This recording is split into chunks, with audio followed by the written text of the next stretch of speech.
Paz a todos.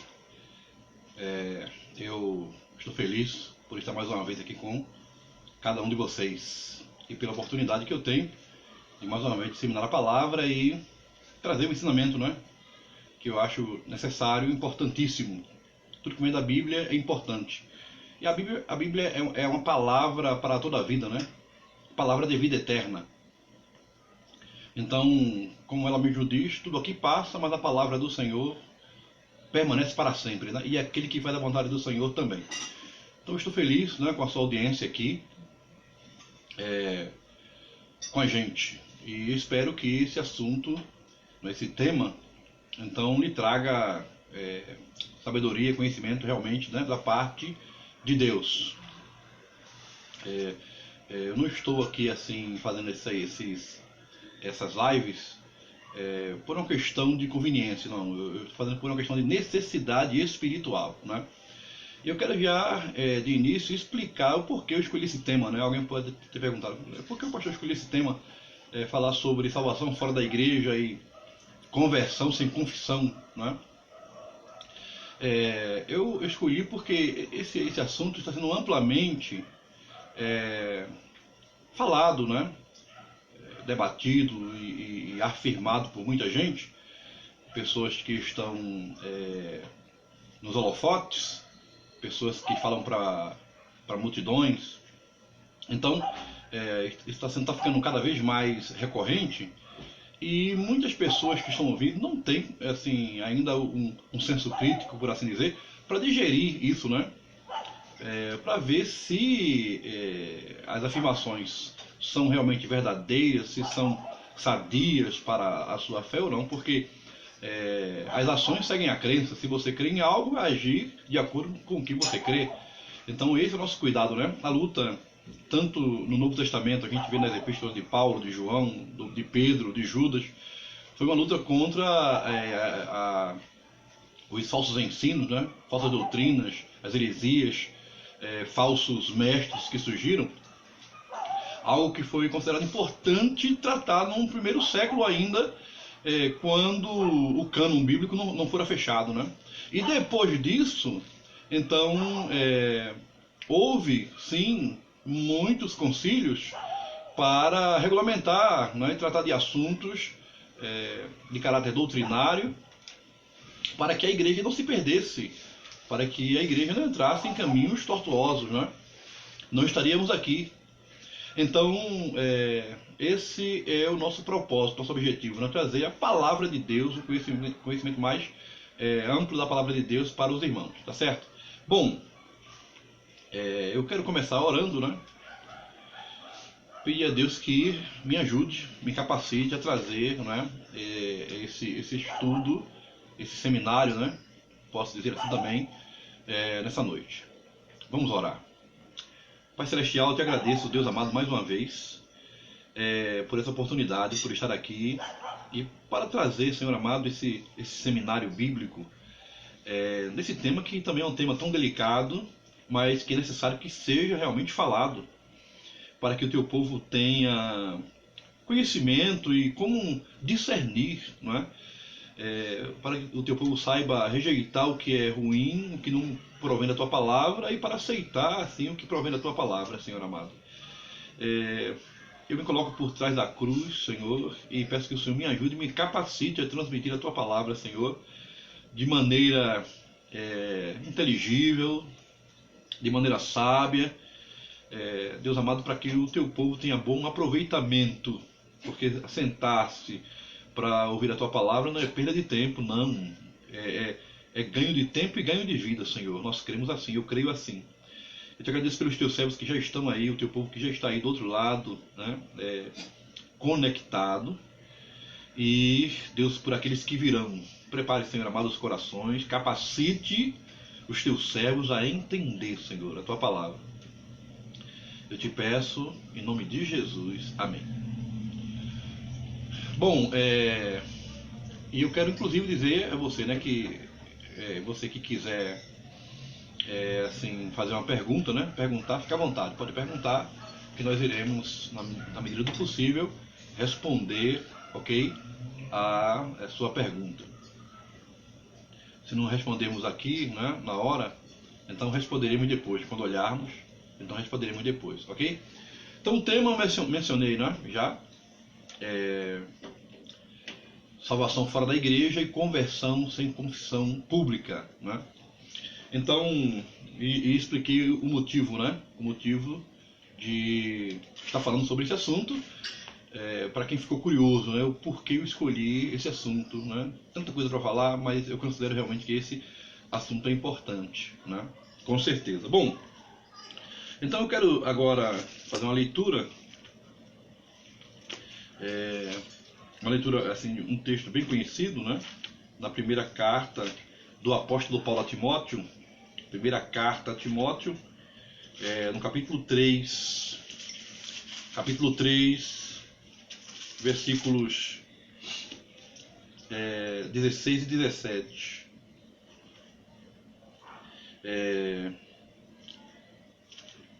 Segunda Timóteo, corrigindo, capítulo 3, 16 e 17, né? 2 Timóteo, capítulo 3, 16 e 17. Toda a escritura é inspirada por Deus e útil para o ensino, para a repreensão, para a correção e para a educação na justiça, a fim de que o homem de Deus seja perfeito, perfeitamente habilitado para toda boa obra. Então fica essa leitura, né, como base do nosso trabalho aqui. E a gente vai falar um pouco mais sobre ela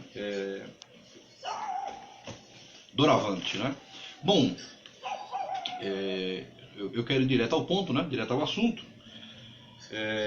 E para eu entrar na questão de salvação fora da igreja, eu tenho que falar um pouco sobre a igreja, né?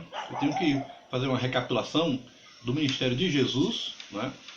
E o que a igreja representava ainda quando Jesus estava presente entre nós.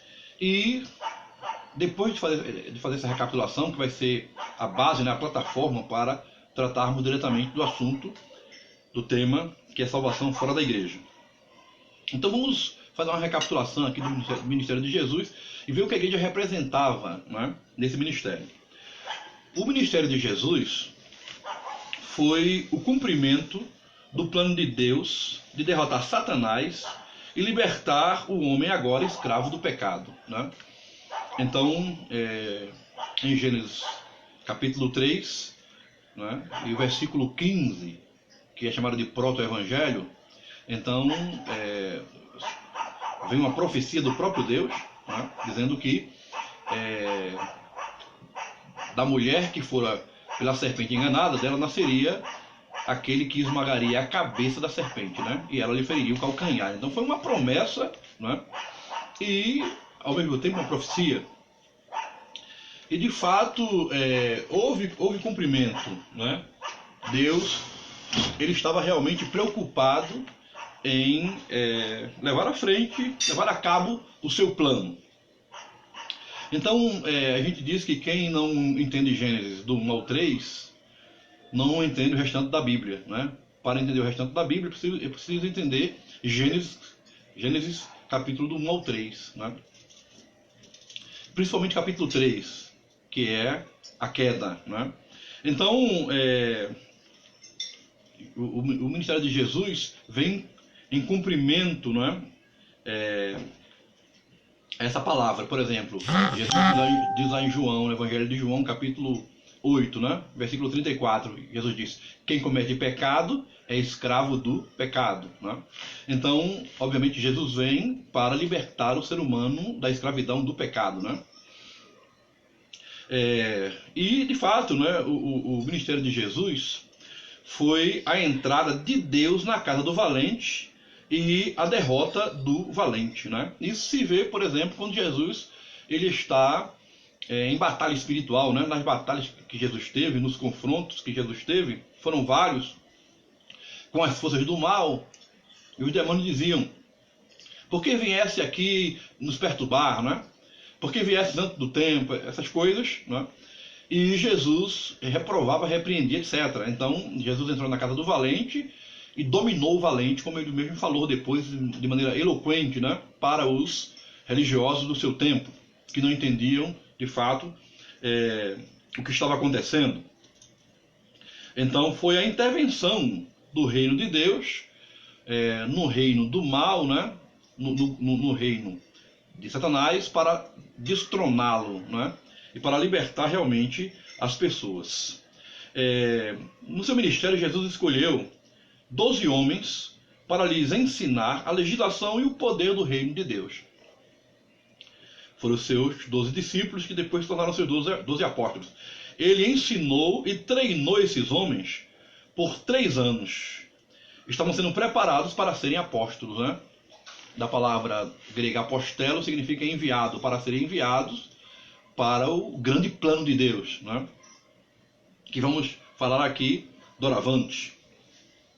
Então, por exemplo, em Lucas capítulo 10, versículo 1, a gente vai ver justamente a grande comissão. Jesus enviando ali os 70, treinando eles, né? Treinando para que eles entendessem qual era a sua missão, né? E tivessem já uma experiência com isso.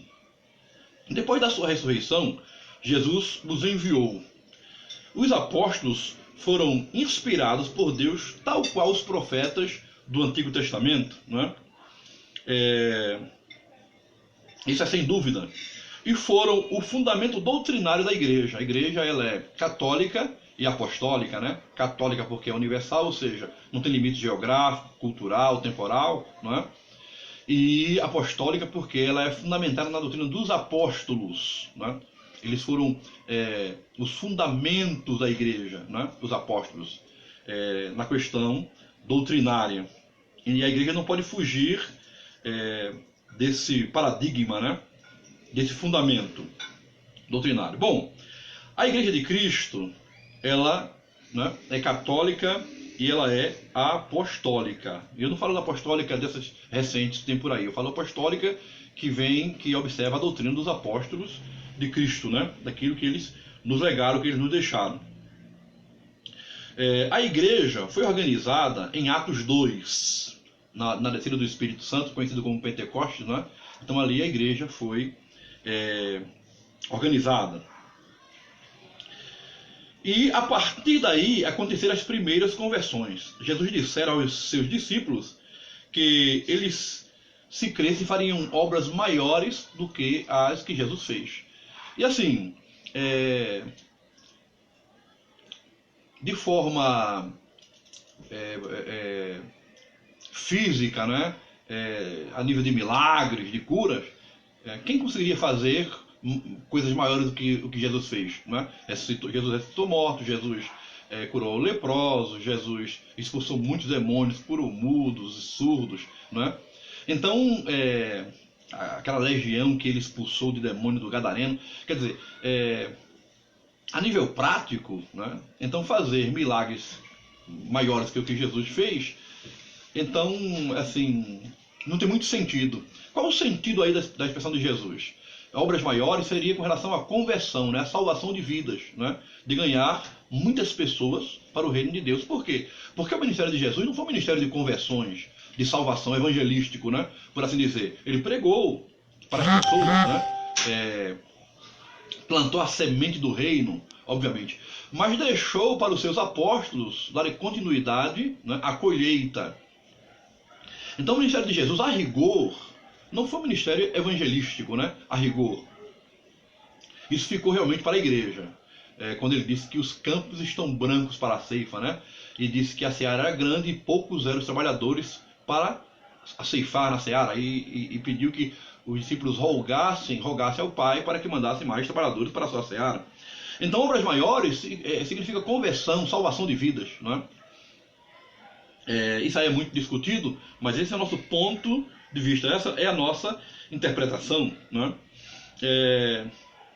E alguém pode perguntar, e aqueles que estavam com Jesus antes de Atos 2, eles não eram convertidos? Sim, eles eram, pelo menos alguns deles, né?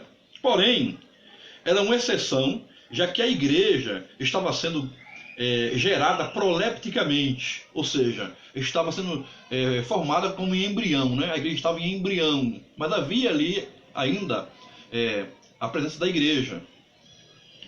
E isso realmente é importante, né? E estava desenvolvendo até chegar o momento da concepção, que foi em Atos 2. Foi o momento da concepção da igreja, né? Entretanto,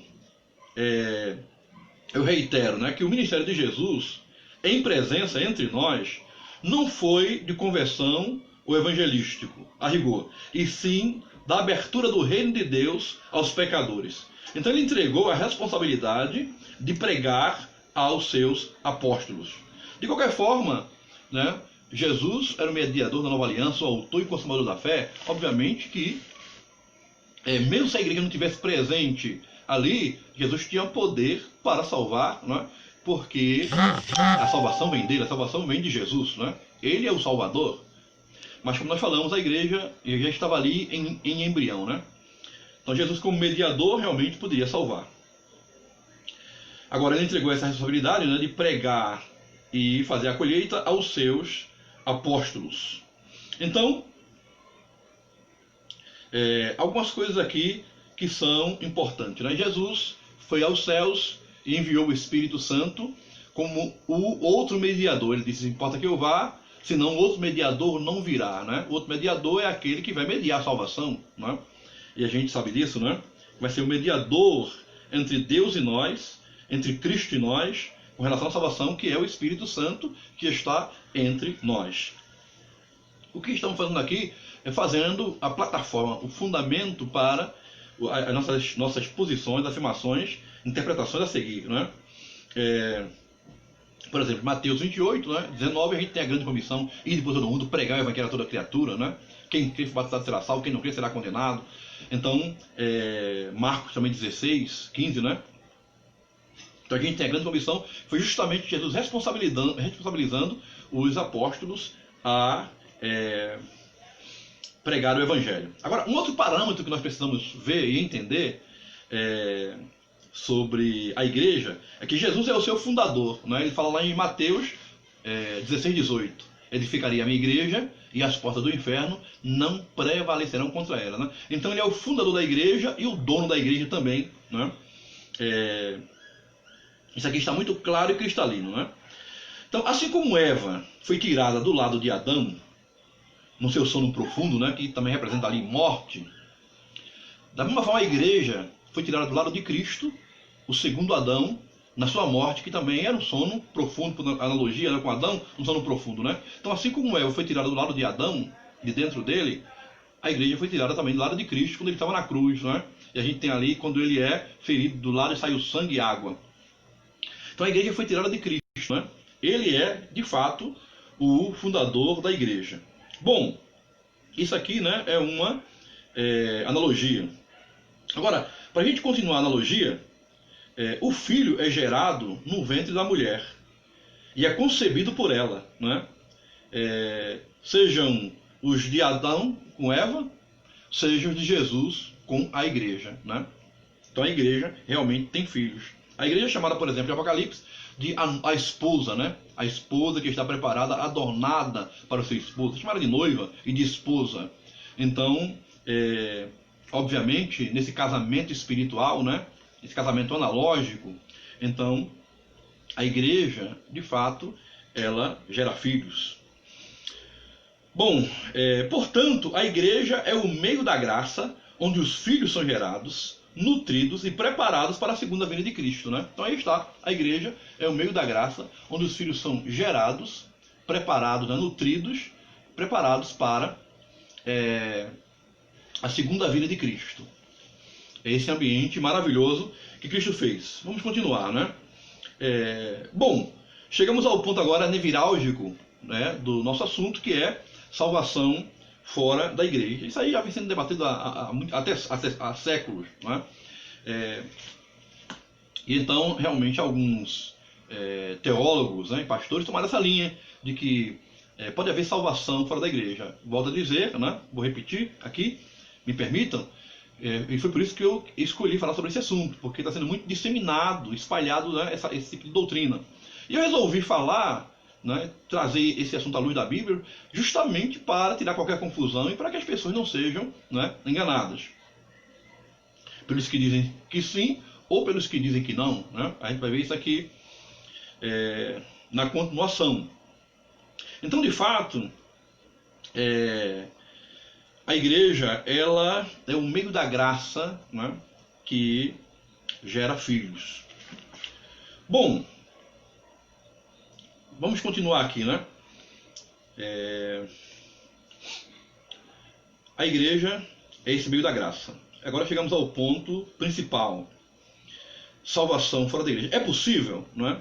Então muitos expositores cristãos têm afirmado que sim, porém não tem embasamento bíblico consistente. Não? O que está faltando em muitas afirmações que eu estou vendo é embasamento bíblico, porque não adianta afirmar algo sem mostrar na Bíblia textos contextualizados, inclusive, né? Textos contextualizados, corretamente interpretados, que dê embasamento a isso. Não é? Então só fazer uma afirmação fora da Bíblia, eu acho é até perigoso, né? É até perigoso, indevido, não se deve uma pessoa que um estudante da Bíblia, um estudioso da palavra de Deus, ele não ousaria, né, fazer afirmações sem embasamento bíblico, né? Mas tem muita gente realmente fazendo. Então, os que dizem sim, eles afirmam isso com muita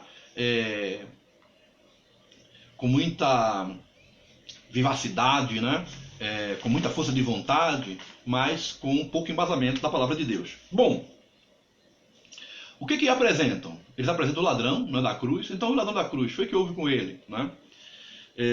Se a igreja ainda não tinha sido constituída, começou em Atos 2, então, e o ladrão da cruz foi salvo, como foi, né? Alguns dizem que ele foi o primeiro a entrar no céu, né? E Zaqueu também, né? Então falando de Zaqueu, fala daqueles que estavam com Jesus antes. Essas pessoas não eram convertidos, não? Sim, eram, né? Eram, obviamente. Mas nós já falamos sobre isso, né? A igreja já estava presente ali, mesmo em embrião, mas já estava presente, né? E obviamente Jesus tinha o poder de salvar. Então, nós sabemos disso, né? Era o mediador entre Deus e os homens que estava ali. Entretanto, a igreja estava lá também, né? Dessa forma. Bom, então não tem nenhum problema afirmar a conversão e salvação dessas pessoas que estavam antes do Pentecostes. Outra coisa, nós não dissemos aqui que a igreja começou em Pentecostes, né? Porque a igreja está nos planos de Deus antes da fundação do mundo. A igreja está nos planos eternos de Deus. Então não começou em Pentecostes, não é? Ela foi organizada pelo Espírito Santo ali. Então vamos continuar, né? Então Jesus subiu ao céu e de fato enviou o Espírito Santo, como dissemos. E ele é o outro mediador, né? Mediador. A palavra consolador, paracleto, também significa mediador. Também, e isso é importantíssimo a gente entender, não é? Também significa mediador. Então o Espírito Santo, de fato, é outro mediador, né? É o Deus à mão, como diz John Wesley, né? É aquele que regenera o pecador. Então Jesus subiu ao céu e deixou o Espírito Santo, né? Está em João 14, Evangelho de João, capítulo 14, versículo 16, e capítulo 14, versículo 26, né? João 14, 16 e 26, você pode conferir depois. Eu vou ir adiante para ganhar tempo, né? Para não ficar grande o estudo. Eu sei que as pessoas não têm muita paciência, né? Quando fica longo, né? Então, depois você pode conferir. Agora, só é possível haver salvação fora da igreja se o Espírito Santo atuar ele mesmo fora da igreja. Só é possível que haja salvação fora da igreja se o Espírito Santo atuar fora da igreja. Aí é possível haver salvação fora da igreja, né? Bom, e isto não tem nada a ver com denominações, né? Tem a ver com a Igreja Católica Universal de Cristo. Ou seja, quando eu falo aqui igreja, eu estou falando de denominações, estou falando da Igreja de Cristo, o corpo espiritual de Cristo, né? Como Paulo chama. Então, obviamente, como nós falamos, né?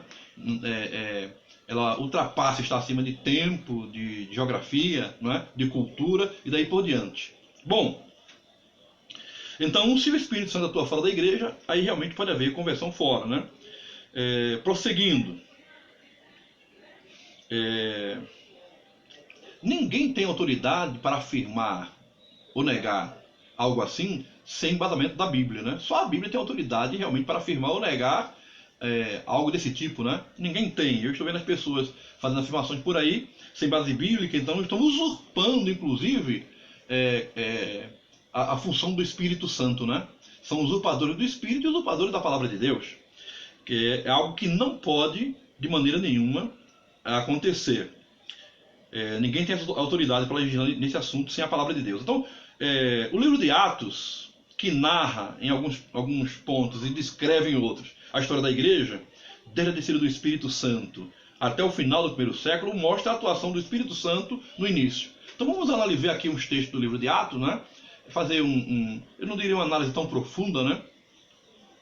Mas um voo panorâmico aqui no livro de Atos e ver a atuação do Espírito Santo no livro de Atos, né? Que é uma base primária com autoridade, né? Importante. Então, no livro de Atos, o Espírito Santo atuou na igreja de Jerusalém, né? Nós sabemos disso. E levou os discípulos também, os novos convertidos, a pregarem fora de Jerusalém, na diáspora, né? A diáspora foi providência de Deus para os discípulos saírem de Jerusalém, porque eles não queriam sair de Jerusalém. E o Senhor queria que os gentios fossem salvos também, né? Fossem ganhos, né? Então levou os apóstolos e evangelistas a outros lugares. Pedro foi chamado para a casa de Cornélio, né? Paulo foi chamado para a Macedônia. Filipe foi enviado por Deus para pregar para o eunuco na carruagem. Então, assim, eles foram enviados por Deus, né, para vários lugares para pregar. E a gente vê a igreja está ali presente, né? Até agora a gente não vê conversão, decisão, salvação fora da igreja, né, no livro de Atos. A igreja está ali presente, representada sempre por um evangelista, né, por um apóstolo, alguém enviado por Deus pelo Espírito Santo para cumprir tal missão. Bom, ainda, né? Nas conversões, nas decisões que nós vemos no livro de Atos, todas elas houve confissão, né? Houve confissão. Não houve conversão sem confissão. A gente vê no livro de Atos isso. Vamos falar um pouco mais sobre isso mais à frente, né? Mas as conversões no livro de Atos sempre era acompanhada de confissão, né? A questão é se o arrependimento e a fé vêm primeiro. É uma questão que não se tem solução, né? Isso nem é doutrina. Calvino disse assim: se John Smith entra por uma porta, quem entrou primeiro, John ou Smith? Não é? Bom, entrou tanto John como Smith. Então, quando a fé entra, o arrependimento entra. Quando o arrependimento entra, a fé entra, não é? Agora, toda a conversão, salvação, então foi acompanhada de uma confissão. Vamos tocar nesse assunto adiante, né? Vamos falar um pouco sobre isso mais adiante. Bom, então, para o povo, havia uma necessidade de estar congregado em algum lugar, por exemplo. No início, né? A gente vê, por exemplo, em Atos mesmo, que a igreja se organizou em várias casas, né? Em Atos, a gente vê nas cartas de Paulo, né? Em Romanos, a igreja na casa de Febe, em Filipenses, na casa de Filemon. Então, houve a necessidade do povo estar congregado. Ninguém ficou a ermo, ninguém ficou por conta própria, né? Havia reuniões e o povo se congregava nas casas, né? Então, pequenas congregações que foram abertas. E também, diariamente, como está em Atos, eles iam para o templo para adorar. Eles iam para o templo para ouvir os apóstolos, para ouvir a doutrina, para ouvir os testemunhos dos apóstolos a respeito de Cristo, do que Jesus fez, da sua ressurreição. Então, diariamente no templo, e aí a gente entende que era no Atos dos Gentios, que era um lugar grande bastante para caber quase 3.000 pessoas, né? Grande bastante para isso, e que os judeus não iam se incomodar com os irmãos, os crentes discípulos de Cristo no Atos dos Gentios. Então eles estavam ali, né? E também em suas casas, cultuando, adorando, partindo pão e daí por diante, né? Então a gente vê a necessidade de estar congregado, de estar reunido como igreja, então era grande, né? E nós vamos dizer, igreja, ela tem a denotação de uma congregação, de uma assembleia, de uma reunião de pessoas. Se não for uma reunião de pessoas, então de fato não é igreja, né? O termo igreja, né? Eclesia, tem essa denotação. Então havia essa necessidade, né? Obviamente, de ouvir inclusive a doutrina, e como está em Atos 2, perseveravam na doutrina, na comunhão, no partir do pão, nas orações, não é? O povo estava junto, era uma comunidade, tinha tudo em comum. Em Atos é até muito, muito bonito, chega a ser até romântico, né? Em Atos, quando diz que estavam juntos, unidos, congregados, tinham tudo em comum entre eles, né? Havia aquela ajuda, houve reclamações, etc. Os apóstolos constituíram os diáconos, e aí a gente vai, né? A igreja, né, indicou os apóstolos, então impuseram as mãos sobre eles, e daí por diante, né? Quando não puderam mais congregar em suas casas por causa da perseguição, foram para as catacumbas, né? Foram para as catacumbas, então existe realmente registro em várias catacumbas, e até mesmo ao ar livre, dentro do mato, etc., foram ali para cultuar a Deus junto, né, como igreja. Então a igreja é o corpo de Cristo, como Paulo diz na carta aos Efésios. Ele é a cabeça do corpo da igreja. Paulo diz isso, né? Efésios 5:23. Então o apóstolo Paulo diz que Cristo é a cabeça do corpo. A igreja, então, é o corpo espiritual de Cristo, né? Agora, eu vou levar você para um raciocínio filosófico simples, né? Bem simples. Se a igreja é o corpo de Cristo e alguém fora da igreja não estaria fora de Cristo, a igreja é o corpo de Cristo. Alguém fora da igreja não estaria fora de Cristo? Né? Bom, nesse raciocínio, então, lógico, certamente, se a igreja é o corpo de Cristo, alguém está fora da igreja, está fora do corpo de Cristo, está fora de Cristo. Né? E fica difícil salvação fora de Cristo. Né? Salvação fora de Cristo é impossível. Né? Então vamos continuar. Se a igreja é o corpo de Cristo, salvação é impossível. Né? Então, como isso funciona? Não é a igreja que salva, a salvação não está na igreja, está em Cristo. Né? A igreja é a agência que prega a palavra do Senhor, que abre a porta da palavra para as pessoas. Né? Sim, que abre a porta da salvação para pessoas. Agora, o Salvador é Cristo, como diz a Bíblia. Né? A igreja é só a agência. Jesus é o único meio de salvação, o único nome pelo qual devemos ser salvos está em Atos dos Apóstolos, capítulo 4, versículo 12. Jesus é o único nome pelo qual nós devemos ser salvos. Não há outro meio de salvação fora Jesus. Uma vez salvo por Cristo, é congregado ao corpo, e uma vez no corpo não há mais desagregação. Né? Uma vez salvo, é congregado ao corpo, e depois não há mais desagregação. E tem muita gente dizendo por aí, né, que você pode ser crente, cristão, né, em casa e sem participar da igreja, etc. Né? Alguns dizem que você tem que deixar de ser evangélico para ser evangélico. Tem umas loucuras por aí, umas heresias, que aí são heresias mesmo, né? Terrível. E você, na sua casa, você pode servir a Cristo, etc. Sem ter um lugar, né, e um grupo de pessoas para estar juntos. Porque a coisa melhor que tem é eu me avaliar, né? Então, quando eu me avalio, o que é que eu digo? Eu digo assim, eu não tenho nenhum problema comigo, eu estou muito bem, né? Se você for o seu juiz de caráter, então, obviamente, você não vai lhe reprovar, você vai lhe elogiar, né? E lhe aprovar todas as vezes. É preciso outra pessoa que faça esse juízo, não você, né? Certamente você vai ser parcial, né? Não vai ser imparcial, de maneira nenhuma. Então, continuamos, né? Uma vez salvo por Cristo, é necessário permanecer no corpo dele, né? Na igreja.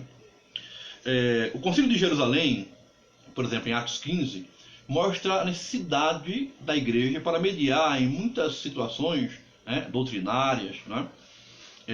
Ortodoxia, ortopraxia. Então, é preciso realmente a igreja, uma direção, apóstolos, etc., para mediar, né, nesses assuntos. Então, o Concílio de Jerusalém é uma prova disso. Né? Por exemplo, Efésios capítulo 4, versículo 11, que diz: a uns, ele, né, que ele escolheu, levantou como apóstolo, como profetas, como evangelistas, né, como pastores, mestres. Então, e alguém chamou isso de o braço poderoso de Deus na igreja, né? O braço poderoso de Deus na igreja. Na verdade, são dons ministeriais. São homens que são dons. Deus, ele dá dons espirituais, como a gente está vendo, como a gente vê na carta aos Coríntios, Romanos, Efésios mesmo, né? E Deus dá homens como dons. Nesse caso aqui, Deus deu homens como dons para a igreja, né?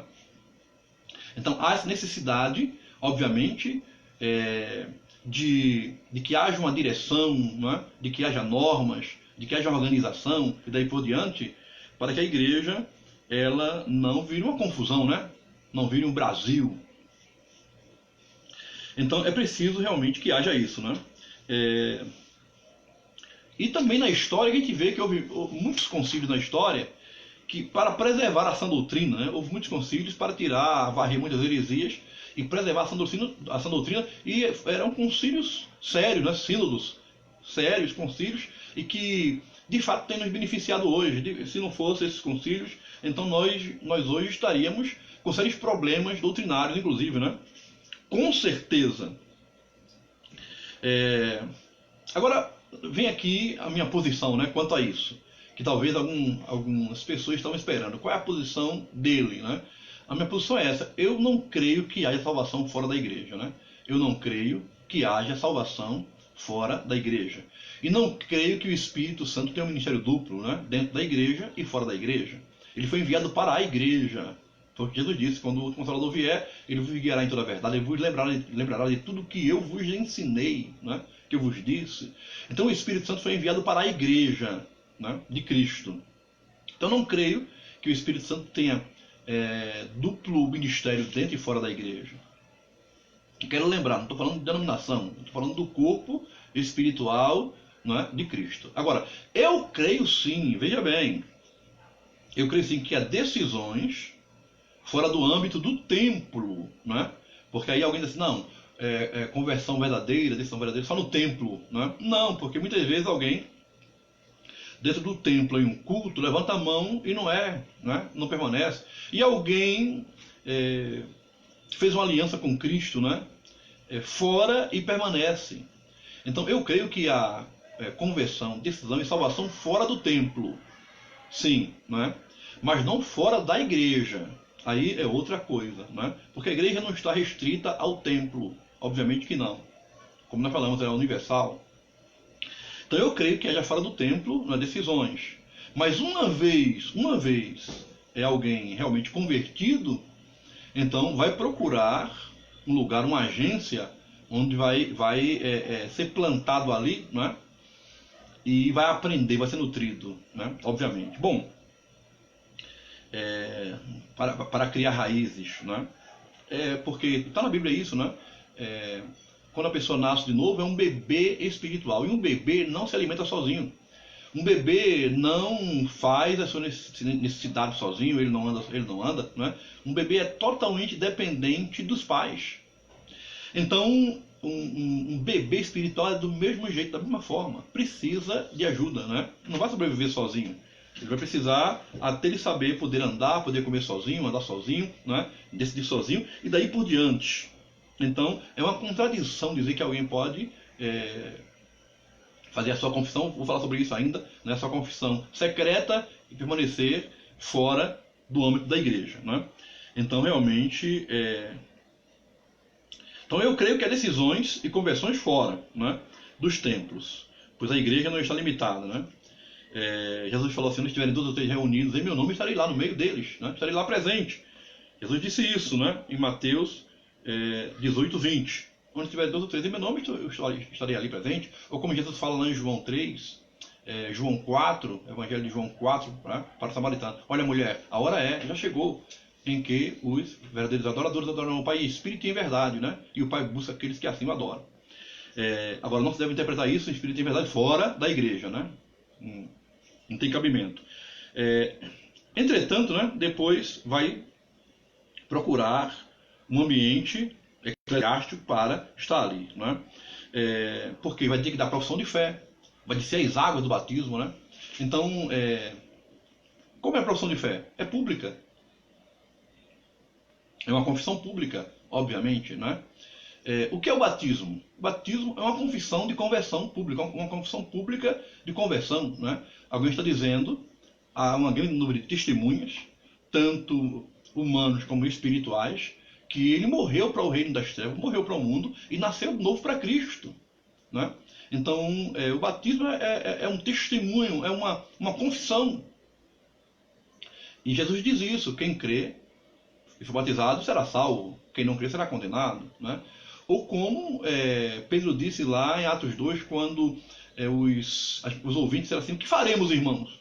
Pedro disse: arrependei-vos, né? E cada um de vós seja batizado para a remissão de pecados, e recebereis o dom do Espírito Santo. Né? Então, arrependimento, né?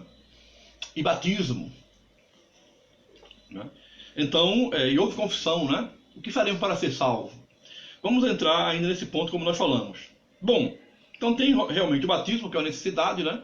É uma necessidade de conversão. Não que o batismo salve, mas ele acompanha a conversão, obviamente, né? E a gente vê isso. E também tem a questão do batismo do Espírito Santo, né? Que é o enchimento, o revestimento do Espírito Santo, a capacitação espiritual para pregar o Evangelho, para cumprir a grande comissão e daí por diante, né? A gente pode encontrar isso em Atos, capítulo 19, versículo 1, né? Adiante, Atos, capítulo 6, versículo 6 e capítulo 8, versículo 17. Esse é um assunto também que tem muito pano para manga, né? A gente vai manter o nosso parâmetro. Bom, agora, vamos falar um pouquinho justamente desses pastores e conferencistas, né, preletores que estão falando essas coisas, né? Por exemplo, salvação fora da igreja, confissão secreta, você pode ser um crente secreto, um agente secreto de Deus, né? Você não precisa falar para ninguém, você não precisa falar publicamente a sua fé, você pode manter a sua fé em segredo, é o que está ensinando por aí, né? Agora, quem são essas pessoas? Né? Vamos falar um pouquinho realmente dessas pessoas. Veja bem, no meu tempo, né, antes, e eu sei que no tempo de muita gente hoje, pastores, então, quando alguém era escolhido para um ministério, primeiro ele era avaliado pela igreja, a igreja avaliava, né? Depois ele passava por um exame bíblico, depois ele ia ser ordenado, caso passasse no exame bíblico, ia ser ordenado pelo ministério, pelo presbitério, né? Então o presbitério ia impor as mãos, ordenar e investir de autoridade essa pessoa para pregar a palavra, né? E isso no seio da igreja, não na cooperativa, né? Mas é no seio da igreja. Então o que acontece? O que eu estou vendo é que tem surgido assim, pastores tem saído da cartola, né? Tem surgido assim, expositores, conferencistas, preletores, pregadores, que estão saindo da cartola, né? Não sabemos de onde vem, nem para onde vão, né? Aparece de repente, e fala muita coisa, depois desaparece, e ninguém sabe nada sobre essas pessoas, né? E assim, e o seu histórico, a sua raiz, né? De onde vem, isso é importantíssimo, né? Então, tem realmente acontecido, surgido muitos, né? E obviamente eu sei que tem pastores, homens de Deus, servos do Senhor, né? Esforçados, têm sido muito úteis para o reino de Deus, o ministério tem ajudado muita gente, eu sei disso. Mas também tem um grupo aí que só tem atrapalhado, né? Vamos continuar, né? Vamos ver aqui algo interessante sobre essas pessoas. A necessidade da confissão para a salvação, né? Então vamos falamos sobre salvação fora da igreja, que nós não entendemos que está na Bíblia, realmente não dá para ver na Bíblia isso, né? Salvação fora da igreja, do corpo espiritual de Cristo, né? Fora do templo, sim, do âmbito do templo, mas fora da igreja, não. Então, e agora vamos ver sobre essa questão de você ser crente sem precisar professar a sua fé, né? A necessidade da confissão para a salvação. Então, a gente vê primeiro em Romanos, capítulo 10, versículos 9 e 10, o apóstolo Paulo diz assim: veja o se, que é condicional, né? Se com a tua boca confessares a Jesus como Senhor, e em teu coração creres que Deus o ressuscitou dos mortos, serás salvo, né? Porque com a boca se faz confissão para a salvação, e com o coração se crê para a justiça. Veja o que o apóstolo Paulo diz, não é uma passagem descritiva, né? É uma passagem doutrinária. Se com a tua boca confessares a Jesus como Senhor, e creres com o coração, serás salvo, né? Então, o apóstolo Paulo diz o seguinte, que conversão, salvação, precisa de uma confissão verbal e pública, né? Nada de segredo de agente secreto, né? De maneira nenhuma.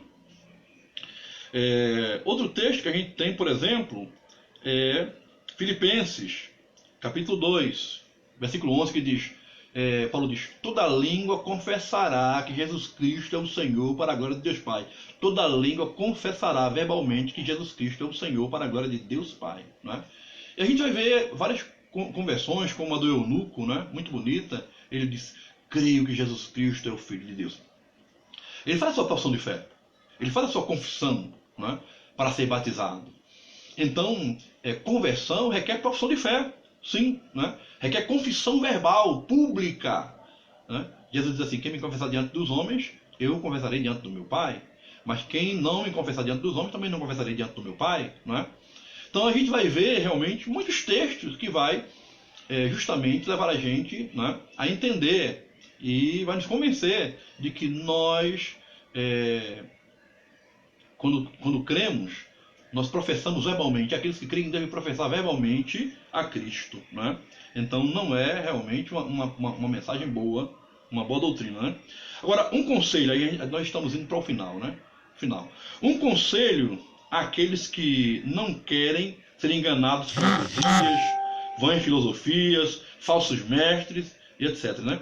Procure saber a história desses pastores, desses mestres, pastores, bispos, conferencistas. Procure saber a história deles, de onde eles vieram, né? Qual a raiz, de que raiz eles vieram, se vieram de uma igreja reconhecida, de uma conversão reconhecida, né? Porque surgir do nada não inspira confiança, né? Tem que procurar saber para não ser enganado, né? Isso é muito suspeito, né? Outra coisa, não seja persuadido por discursos bonitos. Discurso bonito não salva ninguém, né? E muitas vezes não há verdade aí. O diabo se transfigura em anjo de luz. 3. Seja bereano. Seja bereano. Abra a sua Bíblia. Pergunte. Não é? Confira direitinho. Seja bereano. Para não ser enganado e levado por todo o vento de doutrina. Não é? Vem aí o carro da pizza. Então vai passar aí. Não é? Você vai ouvir aquele barulho aí fora do carro da pizza, mas creio que nossa voz vai cobrir, né? Eu vou até aumentar a intensidade da minha voz. 4. Busque igrejas sérias, que tem história e tem raiz, e que seja bíblica e teológica. Igrejas sérias com história, raiz, que seja bíblica e teológica. E se alguém ou até algum pastor fala contra teologia e etc., vai embora desse lugar, porque a igreja ela tem que ser teológica, precisa ser teológica, bem doutrinária, bem consistente, bem profunda na palavra de Deus. Busque igrejas assim. E cuidado com essas que surgem de uma hora para outra, né? Muitas igrejas surgem de uma hora para outra. Né? Tem surgido igrejas de uma hora para outra sem nenhuma profissão de fé, sem nenhuma confissão, sem uma declaração de fé, né? Tem surgido sem respaldo nenhum. Cuidado com essas igrejas também. Não seja enganado, né? Porque nós estamos vivendo um tempo de engano. Paulo disse que os últimos dias seriam dias difíceis de engano. Jesus disse também que os últimos dias seriam dias de engano. Então nós estamos vendo realmente o tempo de engano. O diabo tem enganado muitas pessoas. Não se deixe enganar. Muito cuidado, não é? Com essas pessoas e essas igrejas e muitos ensinamentos, heresias que está havendo por aí, né? Então realmente eu entendo que não há salvação fora da igreja de Cristo e não há salvação sem confissão, sem profissão de fé pública. Tem que haver. Amém? Bom, estamos agora finalizando. Agradecemos a sua audiência, agradecemos, né, a sua presença, o seu apoio, né?